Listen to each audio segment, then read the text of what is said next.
After endless fake ghost TV shows, here at last is a documentary that presents the real evidence. Manu, are you there? Emily? Yes. Hello, Manu. The experiments featured in this program have been described by the scientists who witnessed them as some of the best evidence for life after death ever. We had 1,000 hours of continuous communication with the spirit world. Be quiet, be quiet, be quiet. Marie. For 5 years, the Scole experiment continued to produce a vast range of extraordinary phenomena. More than in any other experiment in the history of the paranormal. It was witnessed by hundreds of visitors and monitored by a team of internationally renowned scientists and investigators. I must stress, it changes your paradigm. What they claim to have seen and recorded is so shocking that many will find it unbelievable. The table levitated and began to spin very rapidly. I'm not at all convinced that there is such a thing as life after death.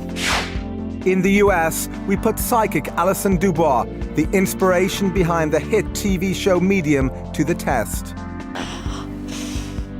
Could she communicate with one of the leading Scole researchers after his tragic death? Is there a doctor in the house? And we meet this woman. I'll just never be this age again. She says she can pick up the voice of her dead son on this simple tape recorder. We also followed the Scole group to Italy, where they conducted seances with Marcello Bacci, one of the world's most unusual mediums. For decades, grieving parents say they can talk to their dead children via his radio.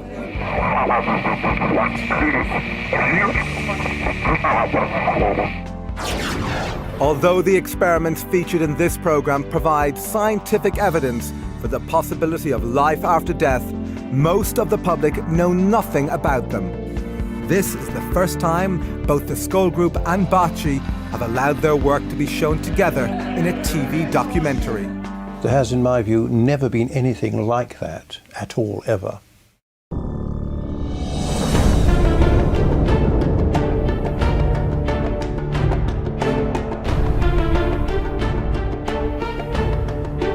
In the mid-1990s, in the tiny English village of Scole, one of the most remarkable experiments ever attempted in communication with the dead took place in the cellar of this house. The Scole experimental group who conducted these experiments consisted of Diana and Alan Bennett, two of Britain's most accomplished mediums, as well as organisers and investigators Robin and Sandra Foy. Hi, hello there. Nice to see you. For 5 years, twice a week, the group would meet in this tiny cellar. Here the Bennetts would go into trance, allowing what they say were the voices of the dead to speak through them. Yes, we hear. Somebody talking. Hello. Come on, friend. Come on, friend. We can hear you starting. But the Scole group went far beyond this, achieving spectacular results in a claimed form of spirit communication known as physical mediumship. There's a wide range of phenomena that physical mediumship over the centuries has been supposedly able to produce. Objects levitating, chairs, tables, objects in the room. Apports and teleportation, in other words, things just dropping out of nowhere. Sometimes things disappearing and reappearing. Apparent spirit hands, apparent spirit forms. Things that people can see happening. There's an effect on real objective things based on, supposedly, the communication or contact between a medium and the spirit world. The spirits are using the medium as a conduit to cause these events to happen.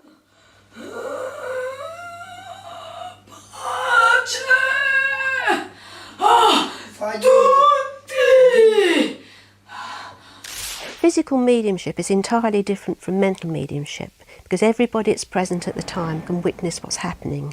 Such as if a voice comes from mid-air, everybody can hear and converse with the voice. Very nice of you to have us here. If a spirit person manifests, everybody can see what happens. I think it's fair to say that when you have sittings with physical groups as successful as the Scole group, you see miracles. You see things which cannot be explained under normal laws of science. Trying to communicate with the dead has been a lifelong passion for Robin and Sandra Foy. Today, they are among the world's leading experts in physical mediumship.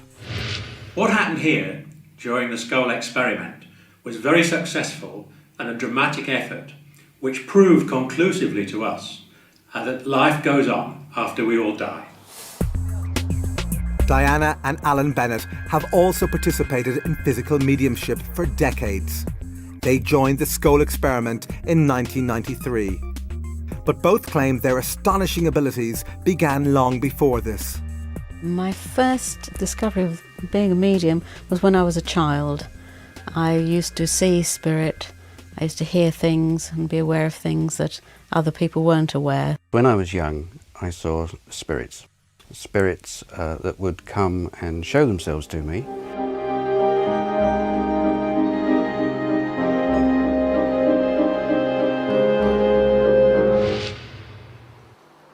I think the greatest effort come from the spirit side. I mean, without them you can sit there and nothing will happen. But a great deal did happen, more in fact than any other mediumship experiment ever conducted. And according to the Scole group, this success was due to the efforts of a group of deceased personalities on the other side. They called this group the Spirit Team. A spirit team was a team of spirit personalities who had lived a life on this earth. Several of them had been scientists whilst they were here. The Scole group say instructions on how to conduct the experiments were received from the Spirit Team, speaking via the mediums. If you put your hand into the bowl, please. Some of the initial experiments involved photography. These began conventionally enough, with the Foys being told to load a film into a camera and place it on the table. But after this, things began to get very strange. We heard the camera moving round over our heads, clicking and being wound on by spirit. In total darkness, so that in reality, nothing should have showed up on the film. But when the film was developed, there were amazing pictures.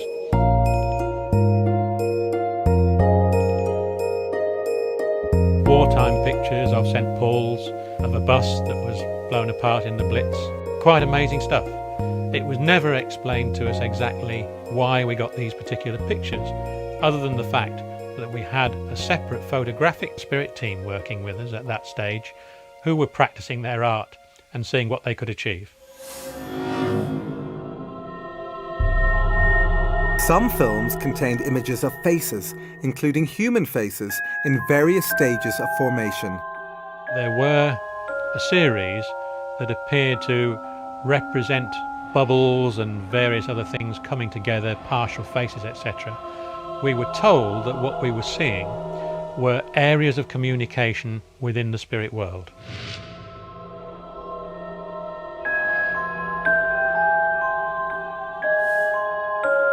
The Scole group believed these faces were images of deceased people, which were somehow projected from the other side.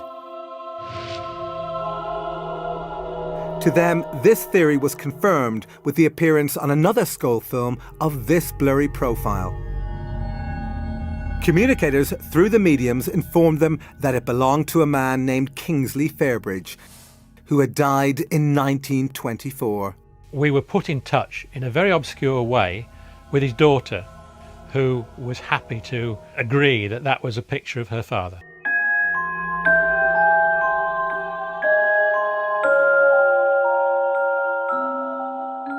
In the next experiments, the Scole group say they were able to create these images not only in total darkness, but without the use of a camera. We were asked by the spirit team to put a totally unopened Polaroid 35mm film just in its plastic container. If the spirit team felt that they'd achieved a result, we were asked to develop it. This could be done immediately in a special processing machine. You can imagine our surprise when we brought this film up, they'd never been opened, put it through the processor and viewed it, and there was images and faces and writing. How do you explain it was there, you know? In order to counter accusations that they faked these images, the group invited independent investigators to select the films. I checked the box, which was factory sealed, identifiable by the glue marks. He then broke the seal, signed the plastic film container and carried it into the session where it remained on the table. But could it have been switched? I'm 100% certain that the film I selected was the same film that was returned to me at the end of the session. The film was immediately processed in front of him. Halfway along the film, we could see a Latin statement. The Spirit team had said that they'd worked on the film, and lo and behold, there it was.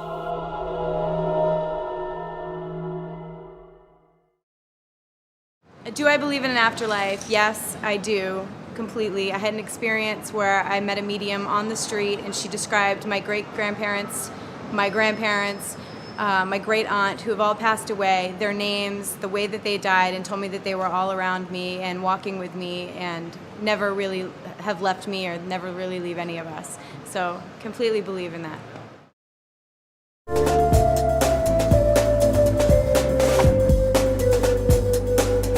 News of the remarkable events at Scole reached Italy, where the Scole group travelled to meet one of the world's most unusual mediums.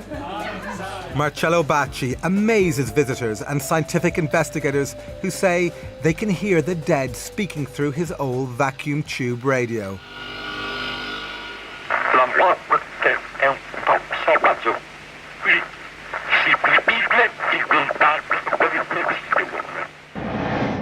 This extremely rare form of mediumship is also called direct radio voice, or DRV, and is virtually unknown to the public. With it, experimenters believe that two-way conversations with the dead are possible. But could the Scole group communicate through Bacci's radio? Manu, are you there?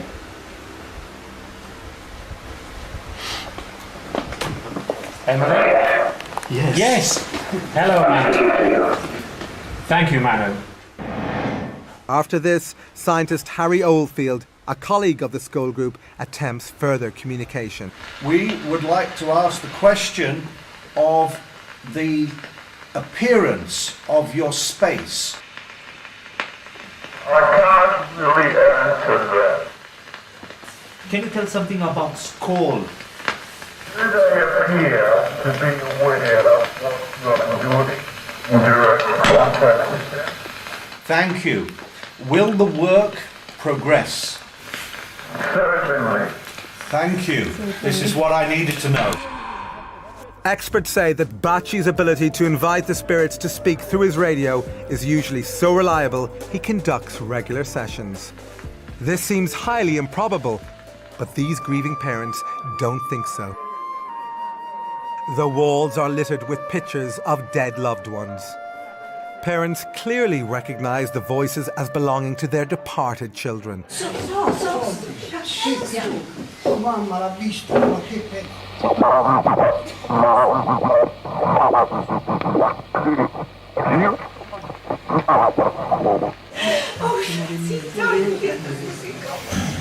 Io sono certa che è mio figlio, così come le altre mamme, perché i ragazzi quando si presentano prima chiamano la mamma, il nome della mamma e poi il loro nome. A parte poi che la voce è quella di mio figlio, l'ho già detto, quindi è inutile che lo ridica. Non dimenticare tuo figlio. Ti chiedo ogni spettacolo in questa vita. Però nel tempo ho avuto delle prove che solo io potevo sapere e che hanno dato la mia sicurezza di che questa era la prova che mio figlio era ancora vivo. For the bereaved, it's an experience that rescues them from torment. La mia vita è la nuova vita, io dico sempre la vita di prima, poi si è fermata quando lui se n'è andato e ricominciata quando l'ho sentito, diversa. We wish to know more with respect. Sometimes when the communication with us becomes more difficult. But are these radio voices just a clever hoax? Not according to scientists who have subjected Bacci's mediumship to a battery of tests. One of the leading Italian investigators is Paolo Presi, and his colleagues from Il Laboratorio, an organisation that uses the most stringent methods of science to investigate paranormal claims. He is a medium. Surely is a medium because all happen when he is present on the experiments. Using software endorsed by the FBI, Il Laboratorio have conducted voice print analysis. Like a fingerprint, a voice print is unique. It can therefore be used to determine someone's identity with near certainty. They compared voice prints from 2 audio samples. One was the voice of Chiara Lenzi, recorded before she died. The other came out of Bacci's radio after her death and was clearly recognised by her father. The comparison produced a 97% match.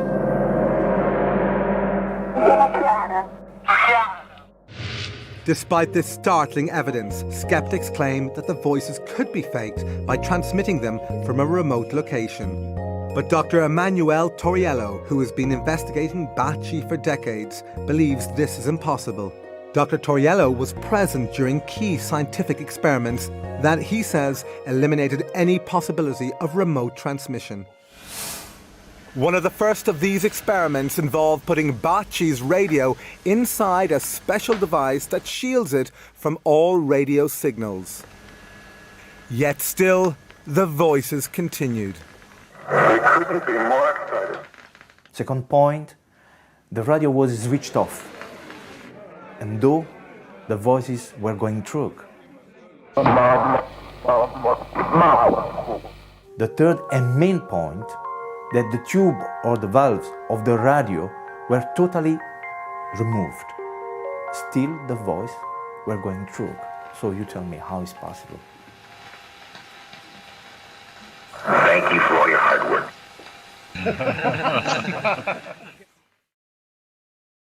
Do you believe in the possibility of life after death? No, I believe in a long, long sleep, baby. Back at Scole, the phenomena were continuing to progress. Nearly all of them took place in this tiny brick cellar, affectionately called the Scole Hole. It was here that the 2 mediums would go into trance, allowing what they say were deceased personalities to take over their bodies. Hello. But just how difficult was it to summon the departed? I think possibly we sat about twice a week for a year before we really got anything significant happen, just minor phenomena up to then. But the group's determination and patience paid off. By 1995, visitors were reporting that the Scole Hole was alive with extraordinary phenomena.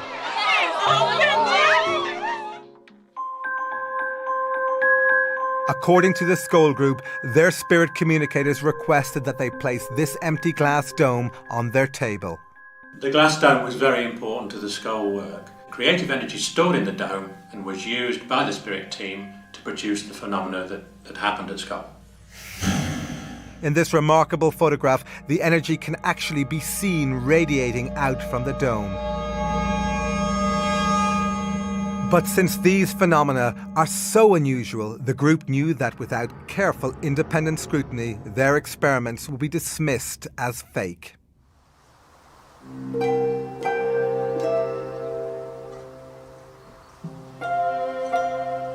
Therefore, the group allowed their experiments to be monitored by a team of scientists and paranormal investigators from the Society for Psychical Research, or SPR, based in London. For over a century, the SPR has specialised in examining paranormal phenomena in an unbiased and scientific way. Among its members have been some of Britain's most accomplished scientists, including a dozen Nobel laureates. Its investigators have exposed many fake mediums. They are not easily fooled. One of the leading researchers into Scole was veteran SPR member Montague Keane. Initially, we were all pretty sceptical because what had been claimed seemed so way out. Another key researcher was Dr. Arthur Ellison, an emeritus professor of electrical engineering and a former president of the SPR. No scientist of any kind would ever say that anything could not possibly happen. The third principal investigator was research psychologist Dr. David Fontana. Professor Fontana is one of the world's most respected paranormal investigators. Paranormal is that mysterious area behind the seen and the known world.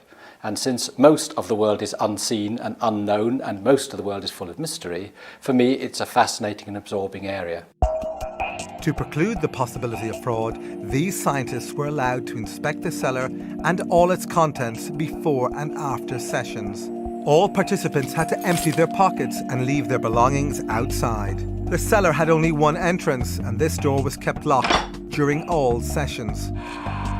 Despite these precautions, the incredible events at Scole continued unabated, and the SPR investigators reported what they saw in graphic terms. We saw coloured lights, we saw materializations, we had direct voices, that is, spirit voices talking from the air.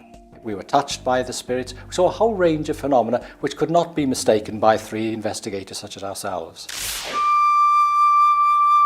In the spirit of openness, the Scole group allowed more investigators to scrutinise their sessions. These included leading scientists from several disciplines, even a professional magician. One of the scientists was the internationally renowned biologist and author, Dr. Rupert Sheldrake. Science has done very little to investigate the afterlife or reincarnation. Most materialists assume that both of them are impossible. So there's a kind of dogmatic denial by some scientists of the possibility of these things. But I wouldn't say that was a scientific understanding. I would say that was a dogmatic, ideologically motivated dismissal.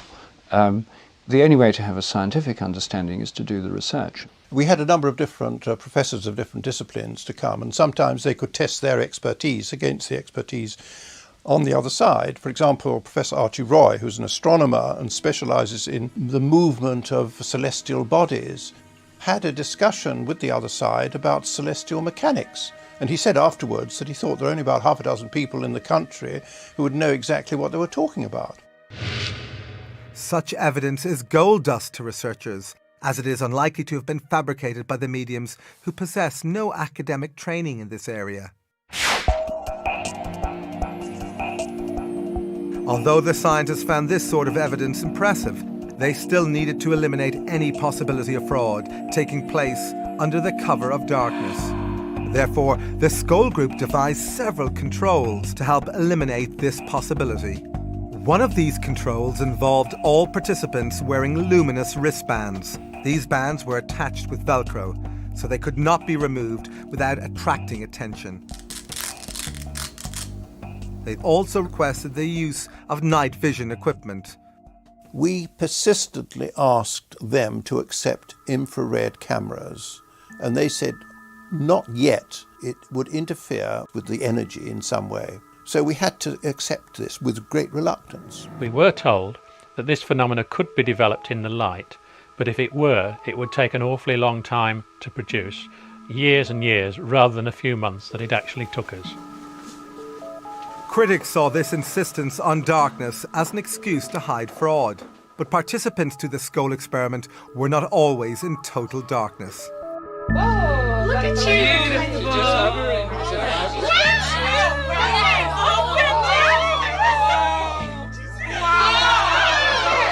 There were various shapes, generally like a pea-sized light, and it had substance. They would come and sit on your hand, you could feel them. They were intelligently directed and intelligently moving, and would be responsive to our wishes, whether expressed or silent. The gyrations were sometimes so rapid that it almost left like a circle of light going over here and over there. Sometimes two lights would appear and just stare at me within inches of my eyes. I thought at first that the lights must be small light-emitting diodes suspended on the end of nylon fishing line. Then suddenly a light would start to do a tap dance on the table, bouncing up and down on the table, and you could hear it click as it rebounded from the table, and suddenly it went pop, went through the table and came out the other side. Now, no nylon fishing line explanation would account for it going through an apparently solid, well, it was a solid object, a table. The lights also had another rather strange trick up their sleeve, if I may talk about lights as having sleeves, and that was to pass through bodies. I was actually used as a guinea pig in the early days to see how it felt and to develop the phenomena. And this light would actually enter through my chest, and then 3 minutes later it would probably pop out of the arm or something and disappear across the room. This was being developed to produce a healing phenomena. I have this bad knee, and at one point we had a light that was moving around the room and rested on my knee for a minute and suddenly moved inside my knee. Yeah, she just went into my bad knee. I could feel it moving around in my knee and then all of a sudden shot out the back of my leg and took off. The pain was greatly reduced and the swelling that had been in it that day was gone, and that was a huge, wonderful thing to happen. Visitors declared themselves delighted by these displays, but they were astonished to hear voices of what they say were spirit personalities talking through the mediums. We had 1,000 hours of communication during the Scole experiment, 1,000 hours of continuous communication with the spirit world. Be quiet, be quiet, be quiet. Emily, when did you live on the Earth? Oh, a long time ago now. 19th century? Yes.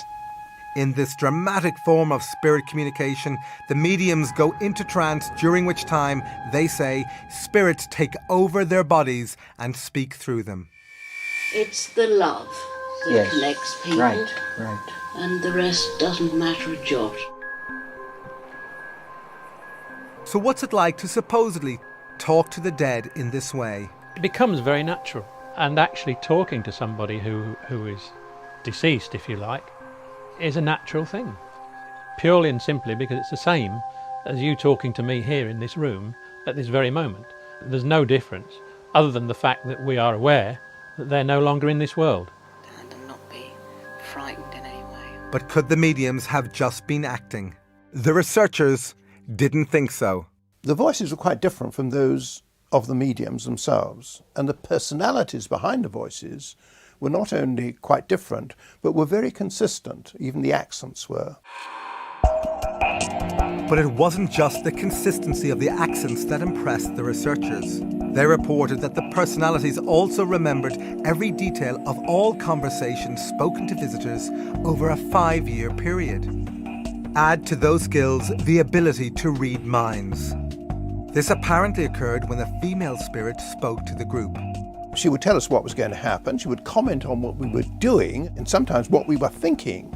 She would answer our questions quite frequently before we'd actually asked them, which was quite embarrassing sometimes.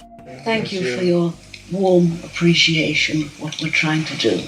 This communicator identified herself as the spirit of a Mrs. Emily Bradshaw. And Mrs. Bradshaw, who was a very commanding figure, a lady of the upper class Victorian or Edwardian lady, or she sounded like that.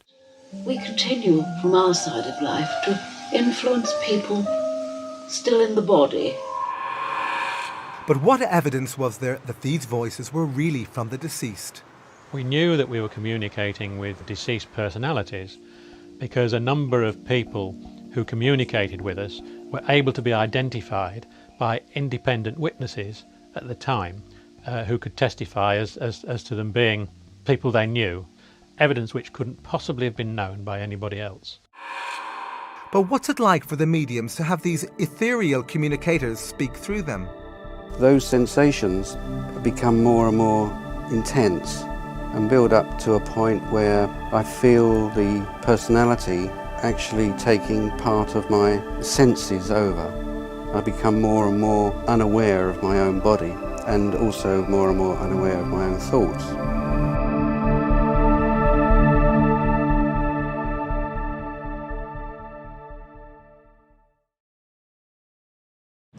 My mother died about 1.5 years before my father did, and 3 days before my father died, he saw a vision of my mother and was very disturbed when she suddenly disappeared. And I believe that his death coincided with that vision of her and wanting to see her again.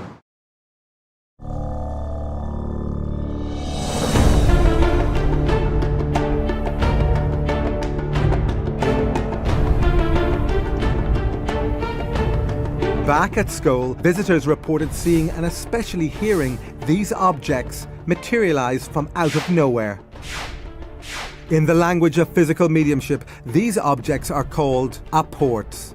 An apport is an object which is quite solid, which is brought from one location to another during an experimental session, but in so doing apparently passes through solid walls, doors, etc.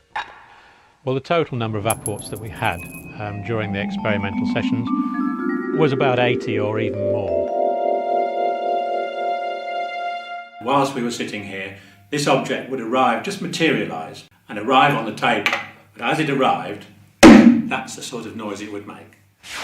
Despite the fact that witnesses heard a loud bang every time an apport arrived, no matter how small, skeptics have dismissed this phenomenon as objects merely thrown into the air. But the appearance of these apports are not so easy to explain away. These newspapers arrived in pristine condition, despite having originated in the 1940s. But who might have sent it to the Scole group, and why? The answer arrived, they say, when dead British medium Helen Duncan spoke to them via one of the mediums. During World War II, Duncan's life was ruined when she was arrested and imprisoned for practicing mediumship. As she described her ordeal to the group, this newspaper allegedly appeared out of nowhere. To their astonishment, displayed prominently on its front page was the story of Duncan's trial and conviction. I think she suffered greatly through her mediumship, and she was really coming to wish us well, and she bought the newspaper as a sign of a very turbulent time in her life. The scientists knew that an old newspaper could easily be copied and printed onto modern paper, so Montague Keane had the suspect newspaper analysed. We took it to the leading research station in England, indeed in the world, on paper and printing, and it was absolutely clear from their report that first of all it was done on letterpress, which has gone out of existence virtually since the early 1970s, I would say. It was newsprint produced during wartime, which lacked certain chemicals which you couldn't get hold of. So this was a genuine article which appeared 50 years after the event, but no one has been able to explain how it got there.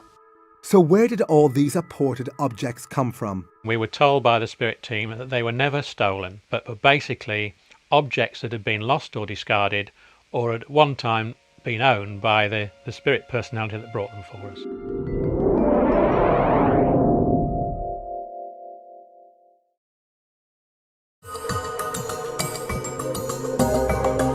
Back in Italy, we were given unique access to film one of Bacci's private seances. But Tim, now you have to sit somewhere and sit. Not in my back. Not in my back.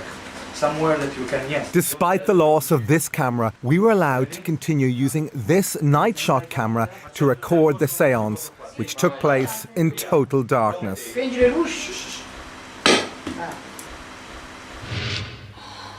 As the seance progressed, the medium went into trance.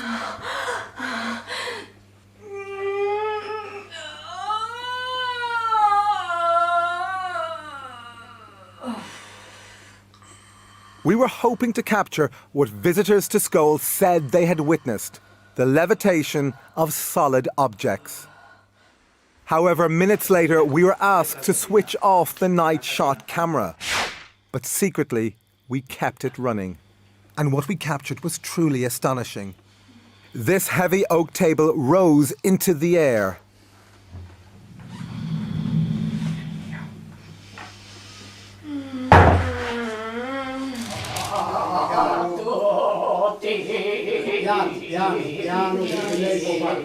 But levitations were not the only phenomena we witnessed during these seances.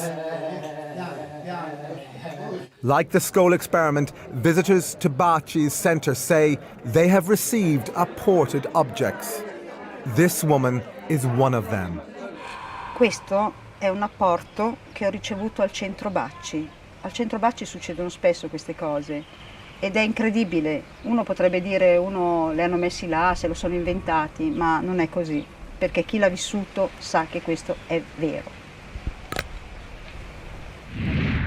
Once again, we were permitted to use night shot cameras in the hope of capturing the arrival of an apport.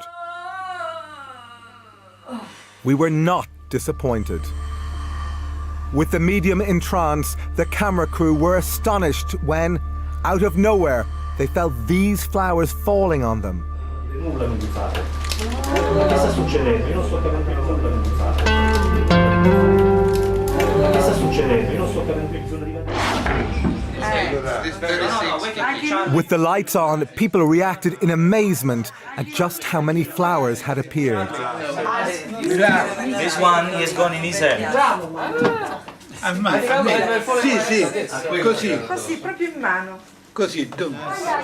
As they collected them, we continued our filming. You see, it has been ripped. It has been ripped. See, it is fresh. Although we saw no signs of trickery, this séance was not conducted under controlled conditions. Therefore, critics could claim it was possible for someone to have thrown the flowers into the room. But apports which have a specific connection to departed loved ones frequently appear at the centre. Connections that Baci has no previous knowledge of. Sempre la prima sera mi è arrivato un apporto, una foglia di giada di questa grandezza, identica alla foglia che mio figlio aveva sulla tuta della foto che io ho portato quella sera per far conoscere mio figlio, ma che nessuno ancora aveva mai visto. Identica. This woman said that a single red rose was apported into her hand. She was also convinced it came from her dead son, because every week, she told us, she placed an identical flower on his grave.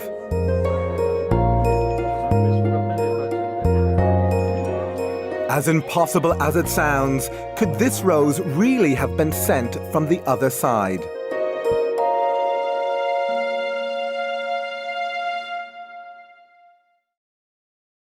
I'm not sure that I do believe in the afterlife. I think it's because I'd like to have final rest when I die rather than have to think about coming back as something else.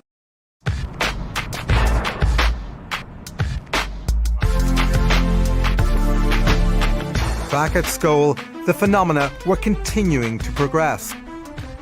The scientists were about to experience something even more shocking. Another thing that happened was that a hand materialised and sort of glowed. And there was this disembodied hand floating around. When I told some of my friends about it, they said it sounded just like the Addams family. And I commented to the medium, I said, oh, I can see a disembodied hand. And she said, it's not disembodied. This was Mrs. Bradshaw, who was speaking through one of the mediums. And I said, you mean there's an invisible body attached? And she said, precisely. And then she said, would you like it to touch you? And I said, yes. So she said, well, ask it. So I said, hand, will you touch me? And so the hand went round behind me and it tapped me on the shoulder. But could these hands have been hoaxed? This visitor who felt the truncated length of a disembodied arm didn't think so. And I was so startled, I moved my hand and it traveled right up a sleeve. There was a sleeve, like a cotton sleeve, very much like this, right up to the shoulder, and then it just stopped. There was nothing beyond where the shoulder would have been. It was a really amazing experience. See the hand? Oh, yes, yes, oh, yes. You see the hand? Yes, yes, a hand. Finger pointed. Stretch out the fingers. Finger pointed on the hand. Oh, I see it, yes. Sometimes we would be touched by these hands. Sometimes we would invite them to touch us. Sometimes they would touch us on our knees, let's say, or on our feet, which, as it was a fraud-proof table, were inaccessible to the mediums themselves. So what's it like to touch one of these spirit hands? It felt cool, but not cold. It didn't feel clammy, it didn't feel slimy. It felt like a normal human hand, and it grasped my hand firmly. The unseen communicators told the scientists that they usually materialized a hand or an arm because it was easier than materializing a full body. But some cases of full bodies being materialized were reported. I had the presence, the physical presence, of my mother, my father, and my sister, all in solid form, standing in front of me, all of whom I was able to hold, to embrace, carry out conversations with them. I witnessed it so many times, it just becomes a normal thing. Normal is a word strained by the experiences of the Scole experiment. And there was nothing normal when patches of light floated over the scientists' heads and slowly changed into spectral forms. The diffused patches of light would take the form just of a human face, moving round the room with the direct voice very, very faintly coming from the diffused patch of light, and the lips moving again very faintly. As I stared at the face, it was noticeably smaller than a normal size head. But within the face itself, features were clearly visible. We could see the glistening of the eyes, we could see the eyes moving. And even more remarkable forms were to appear. They looked like angelic forms. Is that what's over my hands? Oh my goodness, look at that! And I was very fortunate that one came and landed on my hand.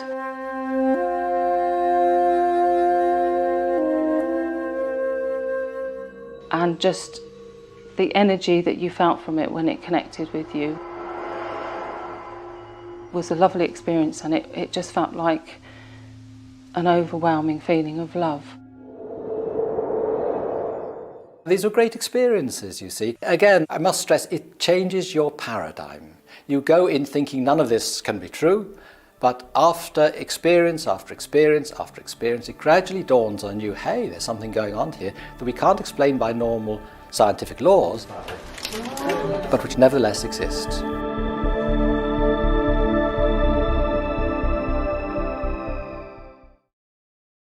Years ago, I was staying in this very old inn, and I actually saw somebody come out from a wall and walk through and just disappear again. And I just believe there are people that are trapped between here and the next world.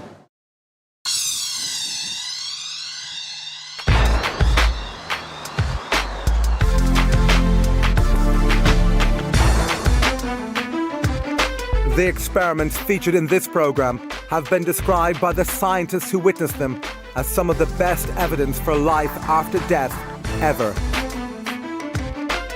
After 2 years of intense effort, the Scole experiment began to produce more phenomena than in any mediumship experiment in the history of the paranormal.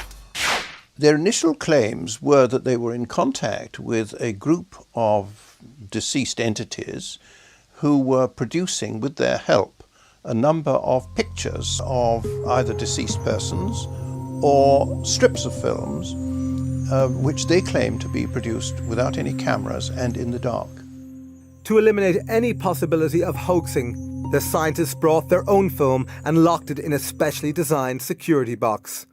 The box was held in the hands of the investigators so that no one could get at it. And then immediately afterwards, we would take it out of the box ourselves so that no one else touched it, and then develop it ourselves in a special machine. Despite all these precautions, the experiments continued to produce the incredible images seen here.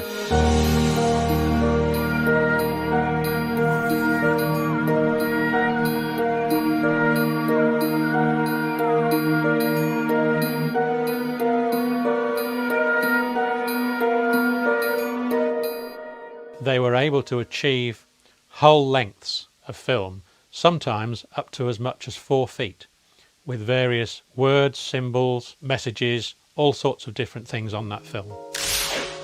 Other films contained poems in centuries-old German and fragments of Greek, Chinese, Hebrew, Latin, and even Sanskrit. The Scole group were ordinary people with no knowledge of these languages.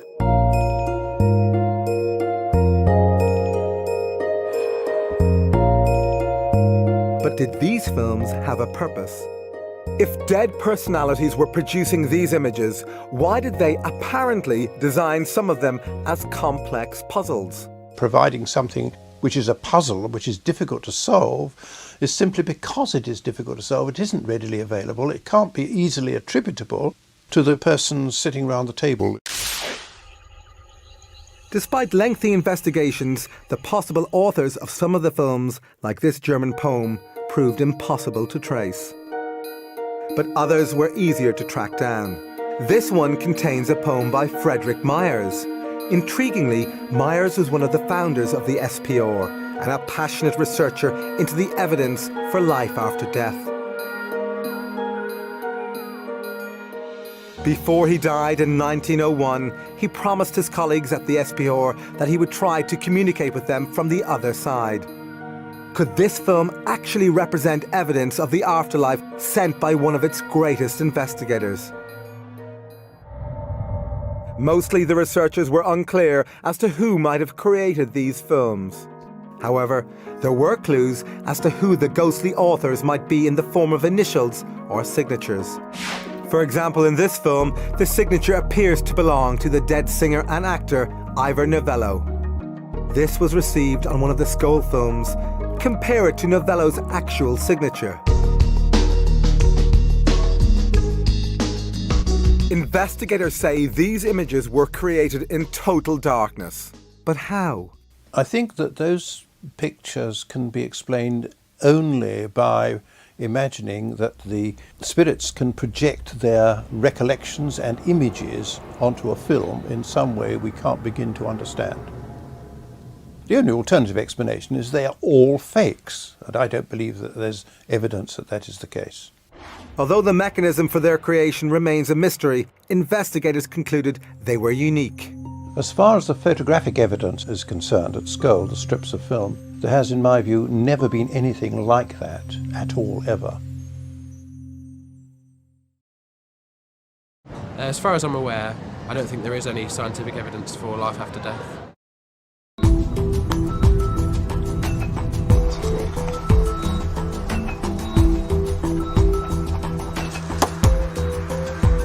Spurred on by the photographic experiments, the Scole group began a series of video experiments called Project Alice, after Alice through the looking glass. Their ambition was nothing less than to try and capture moving images sent from the spirit world. The Scole group insists that instructions on how to position the camera and mirrors came from their spirit communicators. They were told to set up a video camera in the dark cellar, aim it at a pair of mirrors so that it could only film its own viewfinder. While it was recording, nothing unusual was seen. But when the tape was played back, these remarkable pictures appeared. We had images on the video, sometimes of what looked like a tunnel of light.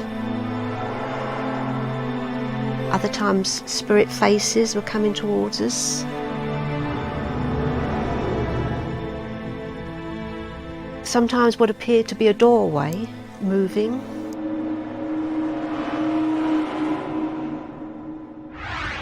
Skeptics claim these images were created by video feedback, occurring when a camera records its own output. But scientists have ruled this out. Video feedback doesn't produce this kind of result. As to what these extraordinary pictures represent, we can only guess, since their meaning was never explained to the Scole group. This video, also totally unexplained, appears to be a ghostly face with moving eyes. Later, a few video experiments were attempted in full light. Again, nothing unusual was seen during the recording. However, on playback, this unworldly figure appeared.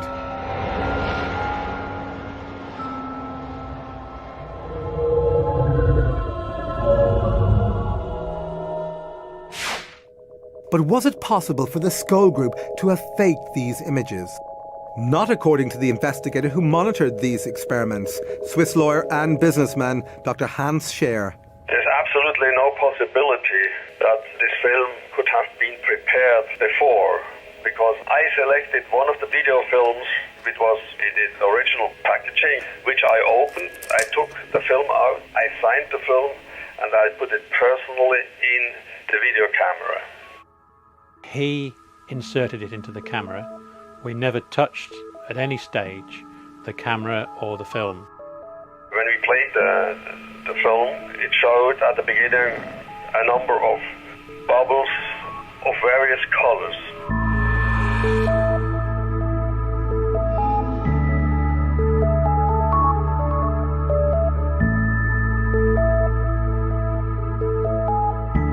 But there was one particular bubble on there in which the face of a person appeared, and it was a man with spectacles. Although Dr. Scher did not recognise this face, the Scole group thought it might have belonged to someone who was trying to communicate with him from the afterlife.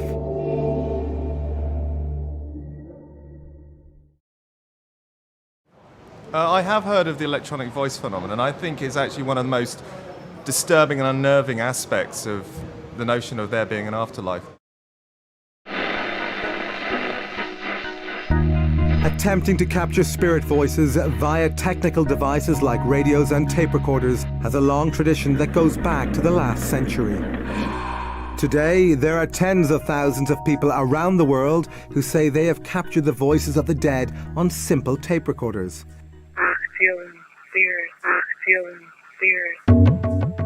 This is known as the electronic voice phenomena, or EVP, and was recently popularized in the Hollywood blockbuster White Noise.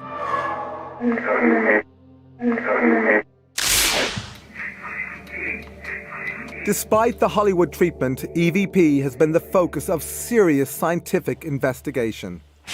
One of the leading researchers is Alexander McRae, an electronics engineer who has worked on communication systems for the space shuttle. He has been investigating EVP for decades. If somebody came up to me in the street and said, there's nothing paranormal about EVP, I would say, well, I've done at least 20 years and hundreds of experiments, and I know that it is a paranormal effect. Now, how many experiments have you done? But skeptics insist that EVP is nothing more than the random pickup of broadcast signals like radio and TV. To test this theory, McRae tried to obtain EVP inside a laboratory that was fully shielded against radio and sound waves. This meant it was impossible to pick up any stray broadcast signals. So inside the laboratory, you couldn't pick up anything. But yet the device still produced voices. Although this audio sample is hard to understand, the very fact it was recorded defies all known laws of science. One experimenter of EVP is Vicky Talbot, who lost her son Braden in a boating accident in 2001. Okay, I'm coming down into Wildcat Cove right now, which is the cove that my son departed from and did not return. Ever since then, she says she can record and recognize his voice using this digital recorder. Well, that's Braden. What has really convinced me is the way he speaks, the stress, the intonation. Sometimes he sounds exactly as he did in life. Happy New Year. He will use certain phrases that we used to use. He will say certain things that will identify himself as the person that he was in life. I am convinced, personally, that I am communicating with my son. Like visitors to Scole and to Bachi's Centre, EVP practitioners find comfort in the belief that they can still communicate with loved ones. But even this conviction can't make up for the unbearable burden of losing a child. These just make me want to cry, just looking at him. He'll just never be this age again or do that again. What matters is the love that you have for your family. That's what really matters, and not to screw it up, and to remember they can be gone in a flash. You know, these other people, I feel so sorry for them because they have no way of communicating with those that they have lost. And they go around thinking, if only, if only, if only. I don't have to think that. And that's a good thing.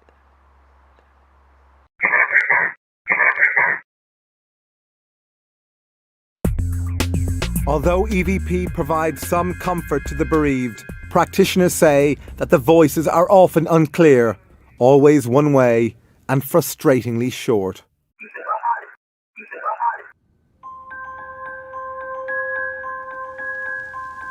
One way that we also communicated with spirit, and which was a very effective way, was by use of an ordinary, very cheap tape recorder whose amplifiers were used by the spirit team to carry on a two-way conversation with us. We inspected this machine and found it was completely normal.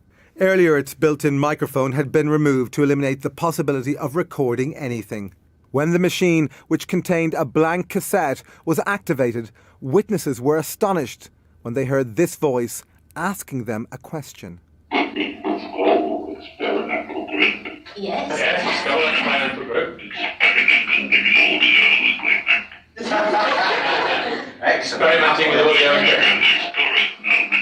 Yes. Historic moment it is. The Scole group say that their spirit communicators suggested ways of improving their experiments. For example, they told Professor Alison, one of the SPR scientists, how to build a device for boosting communications via the tape recorder. But this information arrived in a very strange way.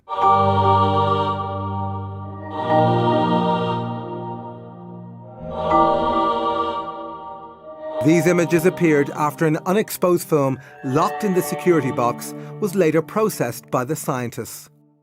The scientists speculated about who was providing this technical information.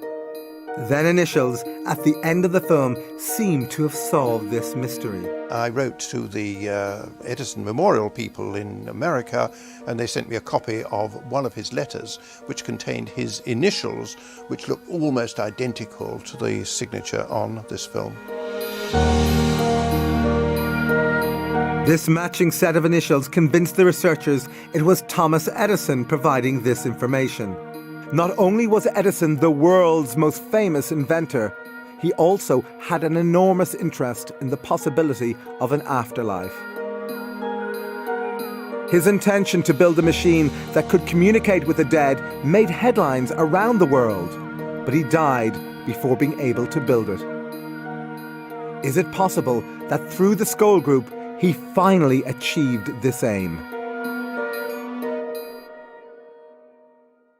My understanding of life after death is what we've done here, the way we've affected people about us and things that we do, and it lives on through them.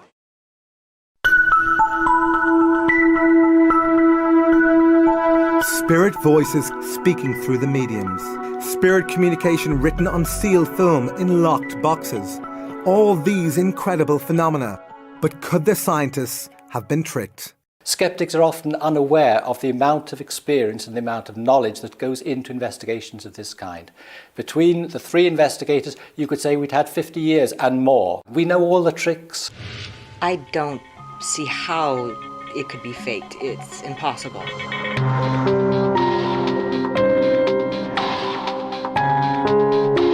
Nevertheless, was it possible for the Scole Group to have perpetrated a massive hoax? These things are so extraordinary that when one tells them to people who've not had the experiences themselves, they think, oh, it must be trickery. And the challenge then always is, okay, you duplicate it. But so far, no one has been able to do this. Nevertheless, critics still claim that the events at Scole were produced by the kinds of conjuring tricks used by stage magicians and entertainers. You find them You found them in this manner like this, you see. Because professional magicians learn all the skills of illusion and misdirection, Genuine. I'm not going to show you how it's done, because if I showed you how it was done, you'd tell everybody else. they are also well qualified to detect this type of fraud. Hey, presto. With that in mind, James Webster was invited to scrutinise a number of Scole sessions. Webster is a member of the Magic Circle in Britain and has been a professional magician for over 40 years. Well, I had an opportunity to view the cellar. I could see no magic props or anything which made me feel inclined to think there was any hoaxing or trickery. But could he replicate the events at Scole? I could not do it myself as a professional magician. And I don't believe in any magician that I knew could do even the lighting, let alone the other phenomena that I witnessed. Any one of those in the cellar, I'd say they were wasting their time doing this here for nothing, when they could be earning $1 million out there on the stage.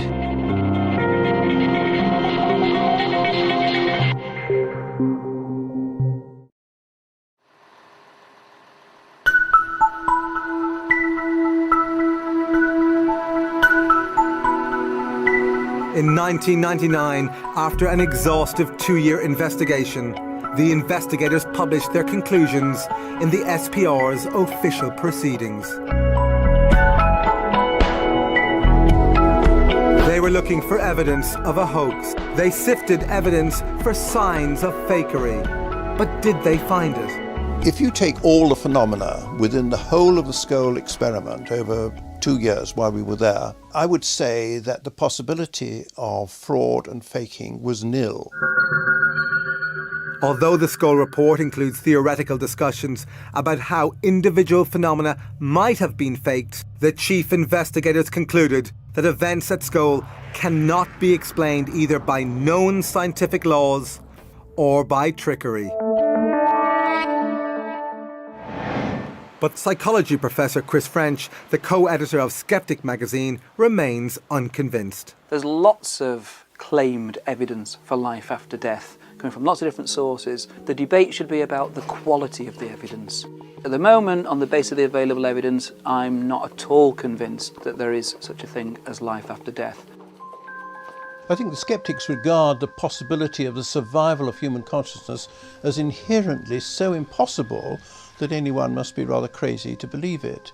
But when you look at the evidence, you have to ask yourself whether you'd be even more crazy not to believe it, or to find some alternative explanation which makes any sort of sense. And I haven't found one.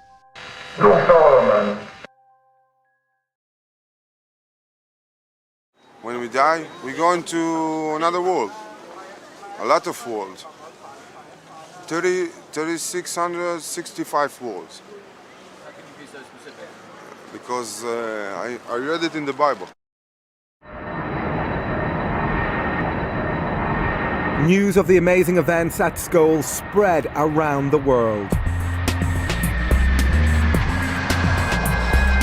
In 1997, they were invited to hold sessions in 4 European countries and the United States. Some of the most successful sessions occurred in the Los Angeles home of Brian Hurst. We wanted to see whether it could also take place so many thousands of miles away from Scole, here in Southern California. Hurst's converted garage was the venue for 8 sessions. As many as 30 people attended each one. Oh, hi! Hello, Cynthia. Hi, nice how to are see you? Great. Before each session, investigators carefully inspected the room. Many people went in at different times before the sessions, and there was no paraphernalia, there was nothing hidden there at all. Despite being interviewed a decade after the Scole experiment, these witnesses are still profoundly moved by what they saw. There was so much phenomena going on, it was really overwhelming. As with most sessions, visitors began by sitting quietly in total darkness. Then they started hearing the voices of the spirit team speaking through the mediums. Be quiet, be quiet, be quiet. Marie. Then the darkened room burst into life. Is that cool? Look at that. That is awesome. Wow. It's like a firefly. Like fireworks. Wow. And then it would go up to the rafters of the garage and come down and thunk hard like a big rock hitting the table and then disappear. Just gone through the table. As well as these amazing balls of light, furniture in the room began to move. We had a table in the center of the room that had crystals on it. It's moving. The table is indeed levitating. The table levitated, was turned on its side, and began to spin very rapidly. The crystals never fell off. Even if there hadn't been crystals on the table, it would have been impossible to have turned the table sideways and rotated it with the speed at which it rotated. And we could see this because there were luminescent strips on the table. And it began to spin around actually so rapidly it almost looked like a pinwheel. As well as familiar spirit communicators, other voices the group say belong to dead relatives also attempted to communicate. We're several Someone hours for Shirley. Yes? Sure, Gary, Dad? Speak to. Hi, Dad. I really do feel that my dad came and he was the one who put his hands on my shoulders. Oh. The way we were situated in the room, my chair was right up against a wall, and there was no way another person could be behind me. Then another hand appeared in front of them. But who did it belong to? There was a particular communicator called Reg Lawrence, who was an engineer in his lifetime and who became very expert at producing voices from midair. Hello, Reg. Hello, Brian. Very nice of you to have us here. He just touched my hand. Oh, yes. Oh, he's stroking it. It's slightly cold, but it's flesh. He's shaking my hand. Oh my God. Oh, Rex, you've made my year. You made mine. As usual, Lawrence did not communicate through the mediums. Instead, the group could hear his voice projected from different parts of the room. Some of the voices were moving around the room, even high up in the rafter area, that somebody would have had to climb up on a ladder to get up there, and there's no way that was happening. The spirit team also came to be regarded as healers by the participants. Has it gone inside you, that light? It's in my chest right now. It goes right there around my heart, and I have a little bit of a heart problem. I was diagnosed with cancer, and a very fast-moving, dangerous cancer. I sat with Scole, and probably 2 to 3 weeks later, I had biopsies again, and they came back completely negative. All of the visitors attending the LA session said the experience changed their lives forever. When you walk out of that room, you definitely feel like you've been exposed to something very extraordinary. We actually saw the spirits. And that's got to be positive evidence for survival. We do live on after death. They certainly proved that to us that night. Being survived in Auschwitz, and also my parents were killed in Auschwitz, including my 11-year-old brother, who was killed on arrival with my parents, and I just cannot accept it that that should be the end of them.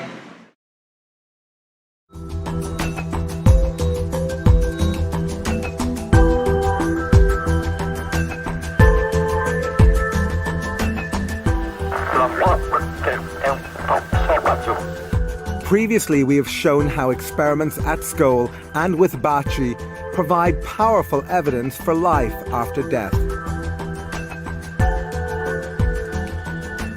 But some researchers think there may be another possible explanation.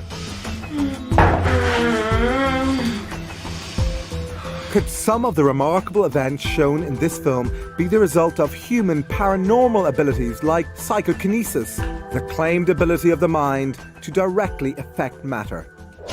There's an enormous amount of evidence for the existence of psychokinesis. In the laboratory, we're talking mainly about the evidence of human consciousness on random number generators and very small events that can be totally controlled. There is clear evidence that people can affect things. one of the most famous practitioners of psychokinesis, or PK, was a Russian housewife called Nina Kulagina. Kulagina was able to demonstrate her abilities under strictly controlled conditions in front of a team of scientists. Researchers who investigated her were convinced she was able to do this solely by the power of her mind. So could the Scole group and their visitors unwittingly have created some or all of the phenomena using mind over matter? As an explanation, although it's not more than just simply a label to it, this is psychokinesis in physical mediumship. Whether it is a spirit working through someone, a spirit acting directly on an object, or the medium's mind causing the things to move. Say there were real mind over matter effects going on as opposed to conjuring tricks, then how do we know they were coming from the minds of the disembodied people rather than from the minds of the mediums who were sitting in the room? There is no definitive answer to this question. But the theory that these phenomena were due solely to psychokinesis from the living seems improbable, since PK produced in laboratories tends to be weak. Therefore, mind over matter from the living is unlikely to explain the huge range of phenomena featured in this film.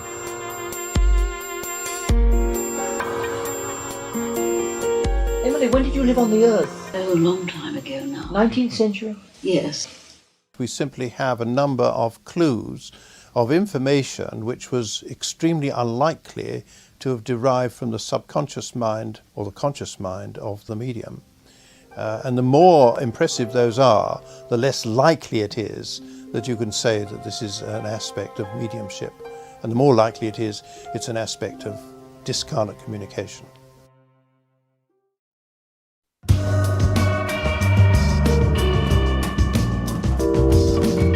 Previously, we travelled with the Scole group to Italy, where they first met with Marcello Bacci. They say they were able to talk to the spirits via his radio. Come on, who's this? Come on here.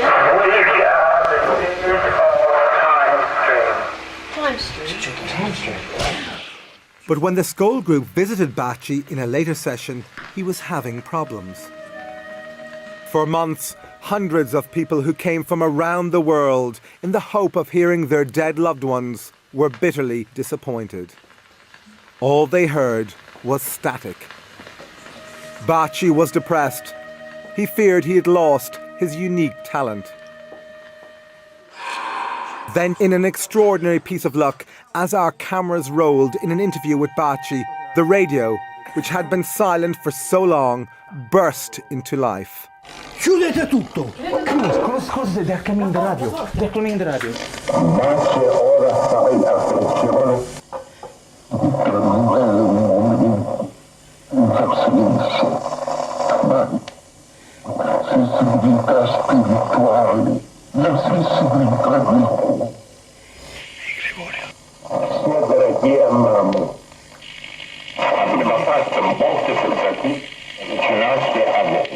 Grazie Gregorio, però ci sono, vi prego, stasera sapete. Bacci's drought was over. When the radio voice stopped, there was celebration. Mamma mia, mamma mia che gli hanno detto. Bacci felt he'd regained his ability to communicate with the spirits. But then joy turned to disappointment as he thought he had failed to record the voice. Madonna, non è partito. No. Era solo il tuo. No, era partito, l'ho spento io, vai. L'ho già messo indietro. Ah, te? Ma mi fa sì. Poveretto, l'ho desiderato. Io poi dico, ma l'ho messo già io indietro. Once the recording was transcribed, Bacci told us the voice belonged to a spirit called Gregorio, a Catholic friar who had died many years ago. Later, independent researcher Dr. Toriello read the last part of this ghostly message. Man, he passed his time just deceiving himself, okay? But when all of you will be here, where we are, okay? Then you will find the answer to all your questions. I'm sorry, I cannot say more.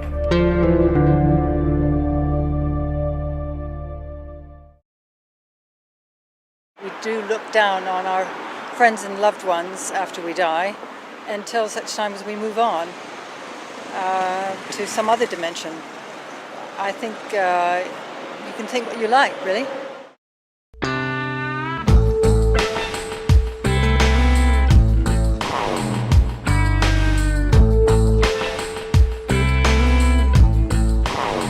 Despite the evidence from Scole and Bacci,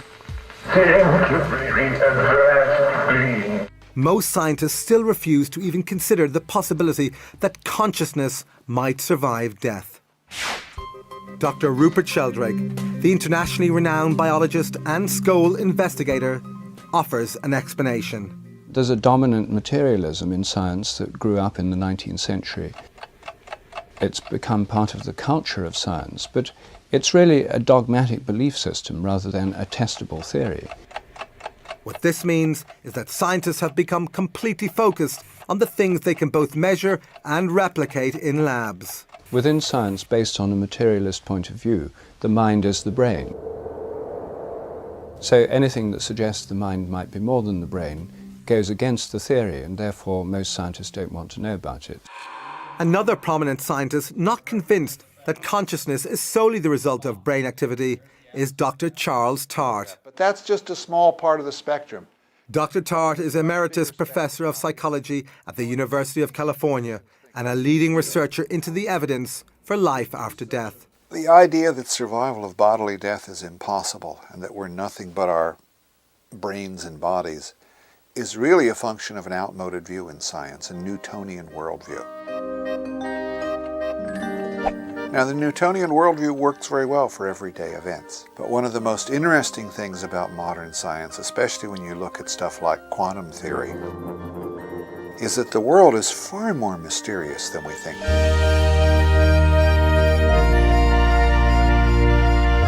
And we now have experimental evidence of what Einstein called spooky action at a distance, that we can instantaneously affect something in a distant part of the universe. That's really wild. If consciousness has any of the qualities of this quantum level of existence, then phenomena like survival of bodily death are probably not so mysterious after all.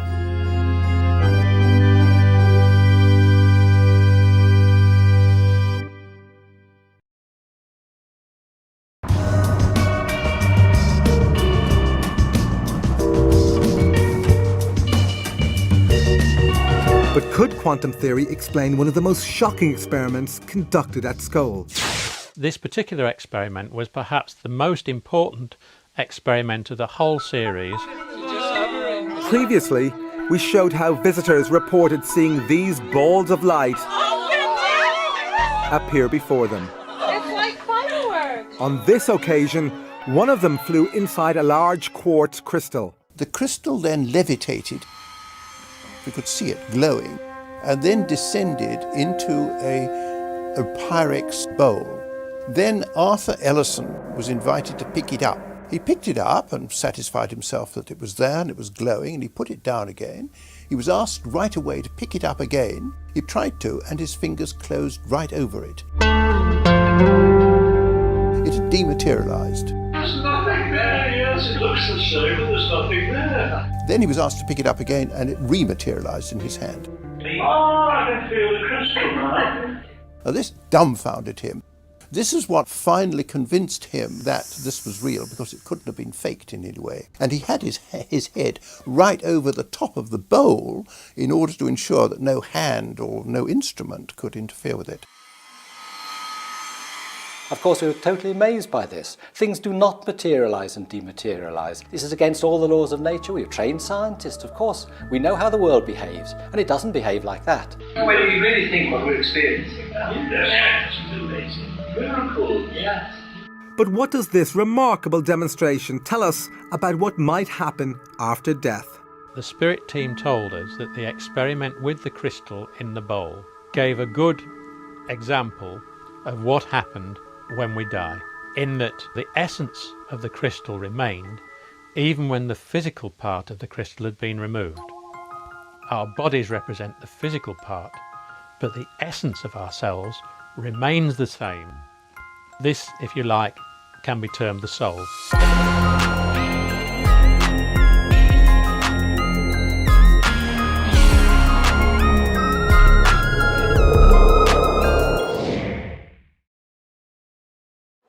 If I believe in the possibility of life after death, what do I think would happen after? I don't know. I just don't know, do you?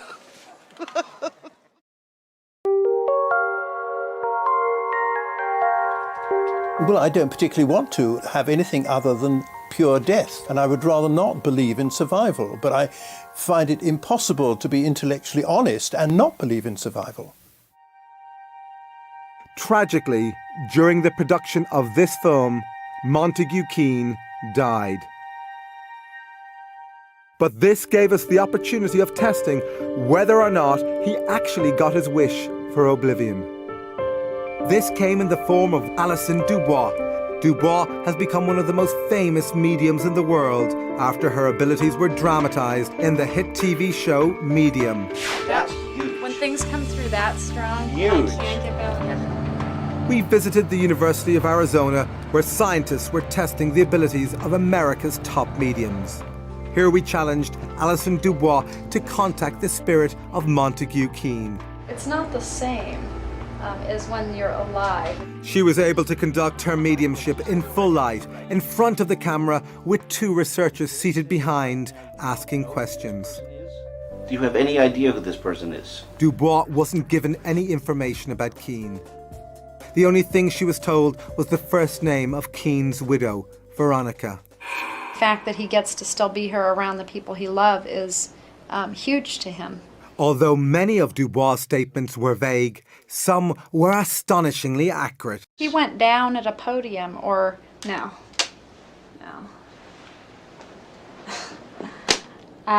He's showing a man falling at the podium, like, and falls, and he goes down at the podium. Okay. This is important.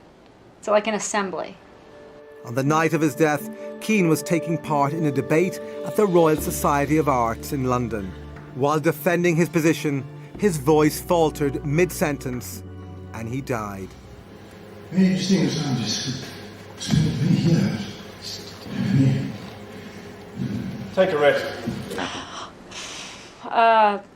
No, I don't even know what it means. I mean, he's making me feel like either he had a heart attack or his breath was taken from him, but he's showing him knees buckling and going down. Is there a doctor in the house? People jumping up, like everybody rising. He goes down and they go up. Right. Also, there would have been like a banner announcement or a banner hanging of what this conference was or whatever it was. He's kind of laughing and he's like, way to go out, like way to leave this world, right there and then. Dubois stated that Keane is now as interested in communicating with the living as he once was in talking to the dead. To try and understand better, like to understand the other side, what you guys are seeing that's right and what's not right, and almost to like try and help make that clearer. I do believe in an afterlife. I'm not sure what that life will look like if we just go back into the source, but I just kind of live my life like we'll see when we get there.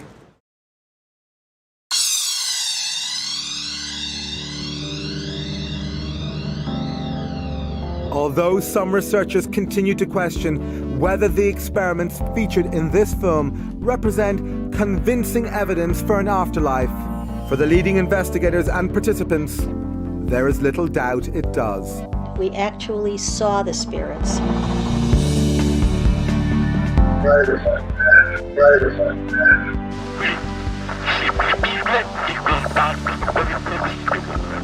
Emily, when did you live on the Earth? Oh, a long time ago now. 19th century? Yes.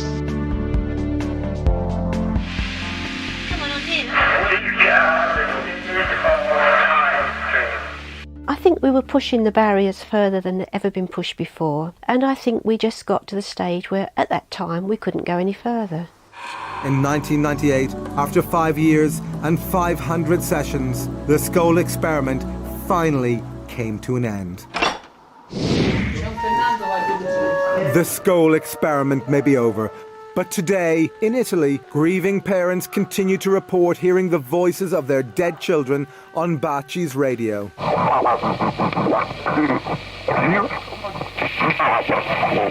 And Vicky Talbot says she continues to receive the voice of her deceased son, Braden, via EVP.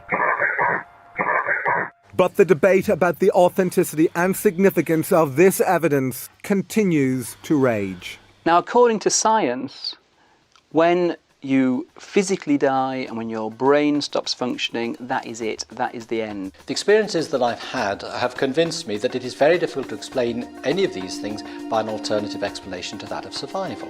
You're not going to win everybody. I mean, you're not going to be able to ever have everybody believe that there's another side. That's just not going to happen. I hope the significance of those experiments will literally be to make people think, to stop and think, and look at their own lives, to look at where they're going, perhaps to be better people.